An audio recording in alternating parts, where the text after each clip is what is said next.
حضرت ابو بکر صدیق. میں نے کہا یہ محبت کی جنگ ہوتی ہے نا. حضرت علی کے ایک بھائی تھے جناب عقیل.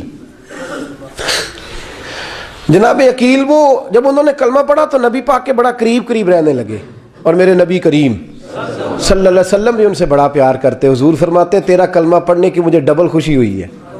یا رسول اللہ کس طرح؟ فرمایا ایک میرا تو صحابی بنا ہے, دوسرا تو میرا بھائی تھا مسلمان ہو گیا ہے. حضور بڑا پیار کرتے. اب یہ محبت جو ہوتی ہے نا, اس میں دوڑ بھی لگتی ہے اور یہ بری نہیں ہوتی, یہ دوڑ بڑی اچھی ہوتی ہے. حضرت عقیل اب قریب رہنے لگے. میں نے عرض کیا کہ نبی پاک اپنے ذاتی کام حضرت صدیق اکبر کو بتاتے تھے. گھوڑے کی تیاری کر, فلاں کام کرنا ہے, سیدہ فاطمہ کی شادی کرنی, ہر معاملے میں سیدنا صدیق اکبر پیش تھے. اب جب عقیل بن ابی طالب آئے تو حضور کا پیار تھا ان سے بھی, اب محبت کی جنگ چھڑ گئی. اب جناب عقیل کہتے ہیں میں کہنے لگا یار یہ کہیں پیچھے ہوتا ہی نہیں, ہر معاملے میں اسے پیچھے بٹھاؤ بھی تو آگے آ جاتا ہے, اس نے کیا کمال کر دیا ہے. کہتے ہیں آہستہ نا میں جوان تھا, ابھی نوجوانی کا عالم تھا, تو وہ خاص پہلو میں سمجھنے سے ابھی قاصر تھا. توجہ ہے آپ کی؟ کہتے ہیں ایک دن نا بڑی باتوں میں حضور فرماتے ابو بکر میرا گھوڑا تیار کرو, تو کہتے ہیں میں دوڑ, کہتا تو چھوڑ میں کرتا ہوں. کہتے ہیں وہ چپ کر جاتے. جتنی جگہ وہ مجھ سے بن سکا میں نے روکا. حضرت صدیق اکبر بولے, کہتے ہیں ایک دن نا مسجد کی پہلی صف میں بیٹھا تھا. میں نے پچھلے جمعے بھی کہا تھا اگے ہو بوے جڑا پہلوں آئے, یہ حکم ہے نا حدیث میں, پہلے آئے اور آگے بیٹھ جائے, گدنے پھلانگنے سے منع کیا. کہتے ہیں ابو بکر صدیق, توجہ ہے آپ کی, ان کی عادت تھی کہ جمعے والے دن مسجد کی صفائی کرتے اور صفائی کر کے سب سے آگے بیٹھ جاتے. بات ذرا میں نے قریب ہو کے سن دی, پاس بیٹھ جاتے. عقیل بن ابی طالب کہتے ہیں میں بھی آیا سیدنا صدیق اکبر, اور مجھے کئی دنوں سے جلال تھا کہ یہ پیچھے ہوتا ہی نہیں. کہتے ہیں میں آیا تو حضرت ابو بکر آگے بیٹھے تھے, تو میں نہ جان بوجھ کے, بچہ تھا اور محبت تھی سرکار سے, ابو بکر سے بغض نہیں کوئی, خدا رہا اس بات کو ضرور ذہن میں رکھیں. فرماتے میں نے کہا ابو بکر اٹھ. مزے کی بات یہ ہے کہ جس مسجد میں صدیق اکبر بیٹھے ہیں اس کی جگہ بھی انہوں نے خرید کے دی ہے. مسجد نبوی کی زمین کی سب سے پہلی رقم حضرت ابو بکر صدیق نے ادا فرمائی. اٹھ. کہتے اٹھے, پیچھے چل. توجہ ہے آپ کی؟ آنکھ کے تو ویکھے کو کسی نے, پاویں ماڑا ہوئے تو پاویں تو چھوٹا بندہ آکھے تو پھر تو دی خیر ہی نہیں, عمر میں چھوٹا ہو یا مال میں. اٹھ چل پیچھے. اللہ اکبر. حضرت علی دیکھ رہے تھے. کہتے ہیں سیدنا صدیق اکبر اٹھے, پچھلی صف میں, پھر اس سے پچھلی صف میں, پھر اس سے پچھلی صف میں, 7ویں صف میں پہنچ گئے اور وہاں ہاتھ باندھ دیے. کہنے لگے شہزادے اجازت دے تو یہاں بیٹھ جاؤں, تو رسول اللہ کا خاندان ہے, اجازت دے تو یہاں بیٹھ جاؤں. حضرت عقیل کہتے ہیں بیٹھ جاؤ. حضرت ابو بکر صدیق چپ کر کے پیچھے مل جائے وہی کافی ہے. 7ویں صف میں شہزادے یہاں بیٹھ جاؤں. میں بیٹھ جا. ہاں بیٹھ گئے. نماز جمعہ پڑھا, سب چلے گئے. حضرت علی حضور کی بارگاہ, یا رسول اللہ عقیل کو تو کچھ سمجھائے. حضور نے فرمایا کیا ہوا؟ کہ حضور اکثر ابو بکر صدیق سے یاڑ جاتا ہے, آج بھی پہلی صف سے اٹھا کے 7ویں صف میں. شکایت تو حضرت عقیل کی لگ رہی ہے نا, اور حضور فرماتے علی تو عقیل کی چھوڑ, بتا ابو بکر نے کیا جواب دیا ہے. تو ابو بکر کی بتا, تو اس کی چھوڑ, تو اس کی, تو میرے دوست کی, میرے یار کی, میرے خلیل کی بتا. تو حضرت علی رو پڑے. کہنے لگے محبوبہ ابو بکر جیسا درد کہاں سے ڈھونڈ کے لائے. تو چپ کر کے 7ویں صف میں گیا اور اس نے کہا تو خون رسول ہے, تیری نسل پاک میں ہے بچہ بچہ نور, تو ہے نے نور تیرا سب گھران. چپ کر کے بیٹھ گیا. حضور نے فرمایا بلاؤ ابو بکر کو, عقیل کو بھی بلاؤ. دونوں آ گئے. حضور نے فرمایا ابو بکر جمعے میں کیا ہوا ہے؟ عرض کی حضور کچھ بھی نہیں. حضور نے فرمایا تجھے کسی نے صف سے اٹھایا؟ کہا نہیں یا رسول اللہ نہیں. آپ کو کسی نے بتایا؟ حضور کیا؟ فرمایا نہیں میں نے سنا ہے کہ تجھے عقیل نے. کہا حضور وہ شہزادے آئے تھے, انہوں نے یار اتنا جذبہ دنیا کہاں سے ڈھونڈ کے لائے گی. بلے شاہ اوتھے ککھ نہیں بچدا جتھے عشق نے لایا ڈھیرا. کہا حضور یار یہ لفظ تاریخ میں ڈھونڈو گے تو نہیں ملے گے.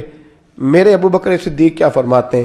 کہا حضور وہ نسل رسول کا شہزادہ ہے نا, اس نے ابو بکر کو 7ویں صف میں ابو بکر کا بیٹھنا پسند کیا تو ابو بکر راضی ہے. حضور اس نے یہاں بیٹھنا پسند کیا, تیری نسل پاک میں بچہ بچہ نور, تو ہے نے نور تیرا. اور کہا حضور وہ خاندان ہے, میں خادم ہوں, فرق تو ہے نا. تو وہ خاندان ہے، میں خادم ہوں۔ میرے رسول کریم صلی اللہ علیہ وسلم نے بلایا جناب عقیل کو، ڈانٹا نہیں، محبت فرمائی۔ سرکار نے فرمایا عقیل بیٹے بیٹھ جا، میں تجھے سمجھاؤں۔ پھر حضور نے بات چھیڑی، فرمایا تجھے پتہ ہے میرا ابو بکر کون ہے؟ عرض کی حضور میں، فرمایا نہیں سن، مکے میں سارا مکہ میرا دشمن تھا، یہ میری تنہائیوں کا دوست تھا۔ فرمایا لوگ تلواریں لے کے آتے تھے مجھے مارنے، اور اس کی تلوار اٹھتی تھی، کہتا تھا پہلے میں مروں گا پھر کوئی مصطفیٰ تک جائے۔ تجھے پتہ ہے یہ کون ہے؟ حضرت ابو بکر صدیق ہاتھ باندھے، حضور میں نوکر ہوں یا رسول اللہ، میں نے کوئی شکایت ہی نہیں کی۔ فرمایا عقیل یار ادھر بیٹھ بیٹے، میں تجھے بتاؤں۔ کہا لوگ مجھے شیب ابی طالب میں قید کر آئے تھے، میری بیٹیاں پتے کھا کے گزارا کرتی تھی۔ یہ ابو بکر تھا پورے مکے میں جو ظلم سہ سہ کے میرے تک غلہ اور اناج لے کے آتا تھا۔ فرمایا عقیل ادھر آ، میں تجھے بتاؤں، تیرا خاندان تیرا قبیلہ سوائے مولا علی شیر خدا کے، فرمایا وہ سب لوگ میرے ساتھ پیار کرتے تھے، ہمارے اوپر انہوں نے مکے کی زمین تنگ کر دی۔ فرمایا میں مکے سے نکلا تھا، ابو بکر کی بیٹی غار ثور میں کھانا پکا کے لاتی تھی، اس کا بچہ بکریوں کا دودھ لے کے آتا تھا۔ فرمایا یہ جان پہ کھیل کے میری نگرانی کرتا تھا۔ فرمایا تجھے پتہ ہے جس جگہ تو بیٹھا ہوا ہے نا، یہ مسجد کی زمین بھی ابو بکر صدیق نے خرید کے دی۔ حضرت سیدنا عقیل یا رسول اللہ غلطی، حضرت ابو بکر کہتے ہیں حضور واللہ و رسول و منو، میرے اوپر اللہ رسول کے احسان ہے۔ آخری لفظ میرے حبیب نے کہے، حضور نے فرمایا عقیل میرے پاس جس کے بھی پیسے آتے ہیں میں بیگانے سمجھ کے خرچ کرتا ہوں، میں کہتا ہوں فلانے کے ہیں، وہ پوچھے گا کہاں لگے، لیکن ابو بکر کے پیسے آتے ہیں تو میں اپنے سمجھ کے خرچ کرتا ہوں۔ اور میرے رسول کریم صلی اللہ علیہ وسلم نے فرمایا میرے ساتھ جس نے نیکی کی میں نے بدلہ چکا دیا ہے، ابو بکر کا میں نے بدلہ دیا ہی نہیں۔ قیامت کے دن جب سب جنت میں جانے لگیں گے تو میں اس کا بازو تھام کے اللہ کی بارگاہ میں لے جاؤں اور میں کہوں گا یا اللہ میرے مولا، کلمہ پڑھنے سے لے کر غار تک، غار سے بدر تک، بدر سے احد، حنین، خندق، تبوک اور مزار تک، یا اللہ اس کی بڑی نیکیاں ہیں، اسے تو ہی بدلا عطا فرما۔ میرے دوستو یہ رنگ حضرت سیدنا صدیق اکبر، بس وہ اقبال نے کہا کہ صدیق کے لیے ہے خدا کا رسول اور اس سے آگے پیچھے کچھ نہیں۔ یہ جو ماننے کا انداز ہے نا، یہ دیکھیے نا، حضرت ابو بکر صدیق، بڑی دفعہ آپ نے بات سنی ہے لیکن اس بات کی لذت بڑی شاندار ہے۔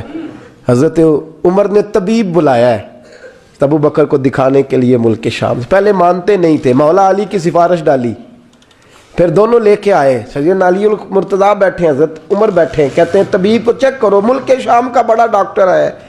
چیک کر لیا تو ڈاکٹر کہنے لگا کوئی مرض نہیں، کوئی تکلیف نہیں، کمزوری بڑی ہے، کمزوری بڑی ہے، ان سے پوچھے انہیں کیا مرض ہے۔ تو حضرت عمر کہنے لگے یار بول کیا مسئلہ ہے تجھے، کیوں اتنا کمزور، اتنا بیمار رہتا ہے، کیا پرابلم ہے، کیا مسئلہ ہے؟ تو حضرت ابو بکر صدیق نے آنکھیں کھولیں اور کہنے لگے عمر تو قسم اٹھا کے بتا، تجھے پتہ نہیں مجھے کیا مسئلہ ہے؟ تو اٹھا نہ قسم، جنہ دے دل بر جانی بچھڑن، کون روے پھر تھوڑا، سب روگاں دائی روگ محمد جس کا نام وچھوڑا۔ تجھے نہیں پتا تو بول، اگر خبر ہے تو پوچھتا کیوں ہے؟ میرے دوستو کمال دیکھو، مدینے میں آج بھی مصطفیٰ کو سلام کرو تو ساتھ ہی صدیق اکبر لیٹے ہوئے، ساتھ ہی لیٹے ہوئے مدینے میں۔ ابو بکر صدیق روز رات کو جا کے اس کے گھر کا کام کاج کر کے آتے۔ کام بتاؤں کیا تھا اس کا؟ جاگ رہے ہیں آپ لوگ؟ اس زمانے میں نا لوگ باتھ روم گھر میں بنا لیتے تھے، شاید پرانے لوگوں نے دیکھے ہوں، وہ اس کے اندر ہی پیشاب پخانہ رہتا تھا، وہ آتے تھے ملازم تو وہ اٹھا کے باہر پھینکا کرتے تھے۔ وہ بی بی گھر کے اندر پیشاب کرتی، نابینا ہے، وارث کوئی نہیں، ابو بکر صدیق آتے، امیر آدمی، اور اس کا وہ پخانہ پیشاب اٹھا کے باہر پھینک کے آتے، پھر اس کے گھڑے میں پانی بھر کے لاتے، پھر اس کے گھر میں جھاڑو دیتے، پھر اس بوڑھی عورت کو کھانا کھلاتے، پھر اس کو خرچہ دیتے، پھر اس کو کہتے کہ فلاں آدمی کی تیرے پڑوسی کی میں نے ڈیوٹی لگا دی ہے، ضرورت ہو تو اس کو کہہ دینا۔ بڑے زمانہ خدمت کی۔ ایک دن حضرت عمر فاروق اس بی بی کے دروازے پہ چلے گئے، دستک دی، اس نے کہا کون ہے دروازے؟ کہا میں عمر فاروق ہوں، عمر بن خطاب ہوں، پتہ چلا ہے آپ لوارث ہیں، میرا دل کرتا ہے میں آپ کے گھر کا کام کاج کر دیا کروں۔ تو بی بی کہنے لگی نہیں، ایک بندہ آتا ہے کئی سالوں سے وہ کر رہا ہے مجھے وہی ٹھیک ہے، ایک آتا ہے بڑے سالوں سے کام کرتا ہے وہی ٹھیک ہے۔ تو حضرت عمر کہنے لگے میں نے بھی کام ہی کرنا ہے، کچھ اس سے کرا لیں، کچھ مجھے موقع دے دے نیکی کا۔ کہنے لگی نہیں وہی ٹھیک ہے۔ تو فرمانے لگے میرے اندر کیا نقص نظر آیا ہے، اماں جی مجھے بھی ٹائم دیں۔ تو بی بی کہنے لگی نہیں وہی صحیح ہے۔ حضرت عمر جذباتی آدمی تھے، جلالی آدمی تھے، کہنے لگے میں نے کہا نہیں مجھے بتاؤ میں کیوں نہیں کر سکتا۔ تو بوڑھی اماں کہنے لگی تجھ میں اور اس میں فرق ہی بڑا ہے۔ کہا وہ کیوں؟ کہنے لگے اتنے سال ہو گئے اسے آتے ہوئے، اتنے سال، تو پہلے دن آیا ہے اور آتے کہہ رہا ہے میں عمر بن خطاب ہوں، اپنا نام بتا رہا ہے، سالوں ہو گئے میں روز پوچھتی ہوں تیرا نام کیا ہے، وہ بتاتا ہی نہیں۔ وہ کہتا ہے اماں میں کام صحیح کرتا ہوں تو نام کو چھوڑو، نام بتا کے کیا کرنا ہے۔ فرمایا یہ تھوڑا فرق ہے، اس نے اتنے سالوں میں نام نہیں بتایا اور تو پہلے دن ہی آگے کہہ رہا عمر بن خطاب ہوں، تو ابا جی کا بھی نام بتا رہا ہے، میں نے نہیں کام کرانا، مجھے وہی صحیح ہے۔ نام نہیں بتاتا، نوکری پوری کر جاتا ہے۔ حضرت سیدنا عمر فاروق فرماتے ہیں میں تہجد کے وقت جھاڑیوں میں چھپ کے بیٹھ گیا، کہتے ہیں مسجد نبی سے وہ شخص نکلا، چہرے پہ نقاب، پیروں سے ننگا، اور میں نے اس شخص کو خرامہ خرامہ اس بوڑھی عورت کے گھر کے قریب جاتے دیکھا، تو پیچھے سے جا کے میں نے کہا او مسافر چہرہ تو دکھا۔ تو کہتے ہیں چہرہ اٹھایا تو ابو بکر صدیق تھے، صدیق اکبر تھے۔ حضرت عمر فاروق فرماتے ہیں میں نے کہا تو جوتی کو اتار کے آتا ہے؟ تو کہنے لگے جوتی سے جب چلتا ہوں تو پیروں میں آواز پیدا ہوتی ہے جوتے کی وجہ سے، پڑوسیوں کو تکلیف دینے کا مقصد تو کوئی نہیں نا۔ اور فرمایا جب جوتوں سے آواز پیدا ہوگی تو گلی محلے والے پوچھیں گے ابو بکر کدھر جا رہا ہے، تو میں نیکی کسی کو بتانا نہیں چاہتا۔ تو فرمایا ابو بکر کب سے آ رہے ہو؟ فرمایا چھوڑ عمر، بس دعا کر رب میرا آنا قبول فرما لے، تو دعا کر سرکار کی بارگاہ میں حاضری صحیح لگ جائے، چھوڑ میں کب سے آ رہا ہوں، کس وقت سے آ رہا ہوں، اس مسئلے کو چھوڑ، تو یہ دیکھ پانی پر نسویلیاں رنگا رنگ کڑے پرے آؤ سدا جانیے جس دا توڑ چڑھے۔ یہ بات آپ نے درجنوں بار سنی ہے، لیکن اس پر غور تو کرو میرے دوستو کہ حضرت عمر فاروق فرماتے ہیں جن دنوں تبوک کے لیے میرے نبی نے اعلان فرمایا میرے حالات اچھے تھے، ابو بکر کے اچھے نہیں تھے، مالی حالات کمزور تھے، کچھ مسائل تھے، میرے اچھے تھے۔ میری سرکار نے اعلان فرمایا کہ پیسے دو، فرماتے ہیں چونکہ میرے حالات بھی اچھے تھے تو میں نے کہا اس دفعہ پہلا نمبر میرا ہی ہوگا۔ فرماتے ہیں آدھا مال گھر کا، یہ بھی بڑی دلیری ہے۔ کتنا؟ بولیے اتنے تو اسی ابے نو نہیں دس دے ساڑھے کو پیسے کنے نے، کہتے ابا جی مانگنا لین، والد صاحب کو نہیں بتاتے، ہماری جیب بکھری ہوتی ہے، ایسے ہی نانا کو مانگی نہ لے۔ آدھا مال حضرت عمر فاروق فرماتے ہیں آدھا مال میں نے بانٹ کے حضور کی بارگاہ میں، اور ساتھ میرا ارادہ ہے کہ ابو بکر آج میں نہیں تجھے آگے گزرنے دیتا۔ فرماتے ہیں مال پیش کیا، تھوڑی دیر گزری تو ابو بکر بھی آ گئے، اور منظر کیا ہے؟ کہتے ہیں انہوں نے قمیض پہنی ہوئی ہے بوریے کی، سر پہ ٹوپی کوئی نہیں، پیروں میں جوتا کوئی نہیں، سر میں ٹوپی کوئی نہیں، پیروں میں جوتا کوئی نہیں۔ کہتے ہیں ابو بکر صدیق آئے، سب کا مال آیا، مصطفیٰ کی بھی اتنی توجہ نہیں تھی، پر جب ابو بکر آئے تو میں نے مصطفیٰ کریم کے انداز بھی بدلے ہوئے دیکھے، اس شخص کے آنے پر بدلے ہوئے دیکھے۔ فرماتے ہیں میرے رسول پاک کے سامنے ہر چیز ابو بکر نے قدموں میں ڈھیر کر دی، اور ڈھیر کر کے نا چیزیں رکھ کے تو فٹافٹ پچھلی سائڈ پہ، کسی کو پتہ نہ چل جائے، پچھلی سائڈ پہ حضور کے۔ تو حضور نے فرمایا ابو بکر سامنے آنا، گھر کیا چھوڑ کے آیا ہے؟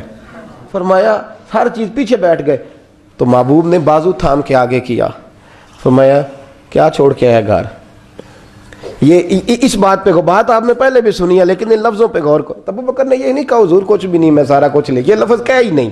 اللہ کرے ہمیں اس عقیدے کو سمجھیں، اس نظریے کو۔ یہ ترمذی اور مشکات دونوں میں یہ لفظ موجود ہے۔ یہ نہیں کہا حضور کچھ بھی نہیں سارا کچھ لے آیا ہوں، یہ نہیں فرمایا۔ حضور نے فرمایا ابو بکر کیا چھوڑ کے آئے ہو گھر؟ توجہ ہے آپ کی؟ لفظ دیکھیں، کہا ما ابقیت اللہ و رسولہ، یا رسول اللہ گھر میں خدا کو بھی چھوڑ آیا ہوں، محمد مصطفیٰ کو بھی چھوڑ آیا ہوں۔ یہ لفظ ہے سیاستہ کے۔ اقبال کہتے ہیں پروانے کو شمع بلبل کو بھول، بس اس بس کو سمجھنا، پروانے کو شمع بلبل کو پھول، بس صدیق کے لیے ہے خدا کا رسول اور بس۔